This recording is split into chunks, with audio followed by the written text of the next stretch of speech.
یاره مهرانه ماشوم زوی مې بیمار دی او 100,000 روپو ته مې ډېر غټ ضرورت دی. د خپل کشر ورور ته نه وایم چې یو 20,000 روپۍ راله قرض راکړي. مړه ته د کشر ورور نه روپۍ غواړې؟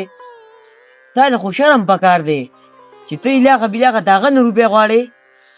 یاره ستا دا خبره خو هم ټیک ده، خو یاره دا خو ماته غټه بېعزتي ښکاري چې زما وروڼه ښه برابر وي او زه د بل سړي نه پیسې قرضوم. خو یي به زه د پردي سړي نه خو یاره نه غواړم، کوشش کوم کېدای شي دا ورور مې راله 20,000 روپۍ راکړي، ورې ټلیفون ورته کوم. وکه موبایل ته خو مې رنګ دی. واسفه راځه زما د موبایل ریسیو کړه چې څوک دی. دا خو ورور دادا دی. ها دا زما مشر ورور دی چې څه وایي. السلام علیکم ورور دادا، څنګه ښې برابر یې؟ وایه څه او عمرانه خیر خیت دی.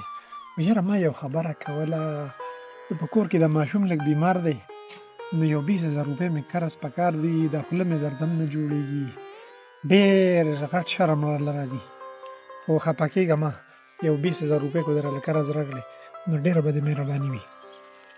ها ورور دادا 20,000 روپو د ضرورت دی، په دې کې د شرم خبره څه ده؟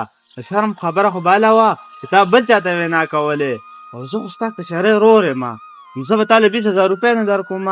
او بله ده ته خو زمونږ د پلار په شان دی، نو مونږ له چې به پلار څه خدمت کو اخ کشن خدمت تا مونږ له کړی دی، نو تا له به ولې مونږ 20,000 روپۍ نه در کوو. بس ورور دادا لږ کار دی دا کومه چې دا ختم کړمه، د 20,000 روپۍ تا له زه کور ته در وړمه. ښه زه ټیک شوم، مهرباني ځه، د ویزه مې کینسل شوې وه نو په دې ورځو کې ډېر زیات خراب وم، زه ټیک شو ځه. ټیک شو ځه، د موبایل اوس زما به جیب کې ده. هلک عمرانه هسې یو خبره مې راته کوله چې ستا د مشر ورور شرمېږي م نه چې دې ستا نه روپۍ غواړي، د اوسه پورې دا چاته شوي دي چې مشر ورور به د کشر ورور نه روپۍ غوښتي. لکه ته خو څه عجیبه سړی، دا ضرورت خو د مشر هم راتلی شي او د کشر هم راتلی شي. دی چې به بار ملک یو نو ده خو مونږ له د پلار او مور مینه راکړله، زما به ورته څه شوي وې ډایرکټ به یې راله رالیږو، خو اوس ده ویزه کینسل کړل ده او راغلی دی، نو کېدای شي پیسو ته ضرورت یې، پیسې ورسره نه، نو زه اوس لږمه هغه له 20,000 روپۍ ورکومه چې ضرورت یې پرې پوره شي. هلک عمرانه دا خو ما په دنیا کې په ډومبي ځل ولیدو چې کشر ورور رالږي او مشر ورور سره امداد کړي، دا خو ما د څه بېعزتۍ غوندې خبره ښکاري. لکه واصفه ستا خو ډېر وړوکی سوچ دی یاره، دا خو زما لپاره د خوشحالۍ خبره ده، ده زما نه 20,000 روپۍ قرض کړلی او دا به زما لپاره غټه بېعزتۍ خبره وه چې دی په کلي کې ګرځېدې او 100,000 روپۍ قرضولې، چا ول 100,000 روپۍ نه ورکولې.